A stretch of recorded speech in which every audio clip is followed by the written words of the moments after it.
దేశవ్యాప్తంగా బ్యాంకుల్లో minimum balance ఎంత ఉండాలి అనే నిబంధనలపై చర్చ నడుస్తోంది.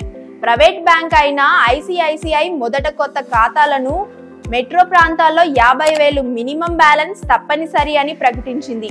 సెమీ అర్బన్ ప్రాంతాల్లో 25,000, గ్రామీణ ప్రాంతాల్లో 10,000 ఉంచాలని చెప్పింది.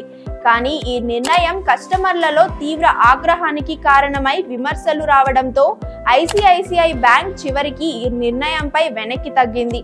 ఇప్పుడు నిర్ణయించిన కొత్త నిబంధనల ప్రకారం మెట్రో అర్బన్ అయితే 15,000, సెమీ అర్బన్ అయితే 7,500, గ్రామీణ ప్రాంతాలు అయితే 2,500 మినిమం బ్యాలెన్స్ ఉండాలని, లేకపోతే మాక్సిమం 500 వరకు జరిమానా విధిస్తామని స్పష్టం చేసింది. ఇక ఇతర ప్రైవేట్ బ్యాంకులు ముఖ్యంగా హెచ్డిఎఫ్సి, కోటక్, యాక్సిస్ బ్యాంకులు మాత్రం తమ నిబంధనల్లో ఎలాంటి మార్పులు చేయలేదు.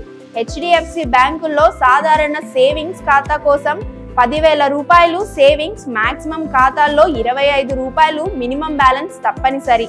మరోవైపు పబ్లిక్ సెక్టార్ బ్యాంకులు ఎస్బీఐ, పిఎన్బి, కెనరా, ఇండియా బ్యాంకులు ఇప్పటికే మినిమం బ్యాలెన్స్ సిస్టమ్ రద్దు చేశాయి. ఈ బ్యాంకుల్లో సాధారణ సేవింగ్స్ ఖాతాలు 0 బ్యాలెన్స్ తోనే కొనసాగుతున్నాయి. బ్యాంకుల్లో మినిమం బ్యాలెన్స్ ఎంత ఉండాలో ఆర్బీఐ నిర్ణయించదు అని ఆర్బీఐ కూడా క్లియర్ గా చెప్పింది. ప్రతి బ్యాంక్ ఎంత మినిమం బ్యాలెన్స్ ఉంచుకోవాలి అనే నిర్ణయం ఆయా బ్యాంకులకే ఉంటుంది.